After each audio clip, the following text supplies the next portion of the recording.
মানুষের মনুষ্যত্ব আজ কোথায়? সবাই কি হারিয়ে গেছে মনুষ্যত্ব থেকে, নাকি মনুষ্যত্ব হারিয়ে গেছে মানুষের মধ্য থেকে? বুধবার রাতটা বাংলাদেশের জন্য ছিল এক মনুষ্যত্বহীন রাত। এ রাতে দুইজন নিরীহ মানুষকে মেরে ফেলা হয়, এক হয়ে, দলবদ্ধ হয়ে, সংঘবদ্ধ হয়ে হত্যা করা হয়। তাও বাংলাদেশের দুইটি প্রাচীন বিদ্যাপীঠ, ঢাকা বিশ্ববিদ্যালয় এবং জাহাঙ্গীরনগর বিশ্ববিদ্যালয়ের ক্যাম্পাসে। প্রথমে আসি ঢাকা বিশ্ববিদ্যালয়ে কি ঘটেছিল বুধবার রাতে। একটা মানুষ ক্ষুধার্ত, সঙ্গে মানসিক ভারসাম্যহীন।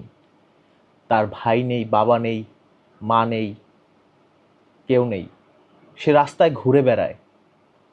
এমতো অবস্থায় সে ঢাকা বিশ্ববিদ্যালয়ের একটি হলে ঢুকে পড়ে, হয়তোবা কারো থেকে খাবার কেড়ে নেয়, কিংবা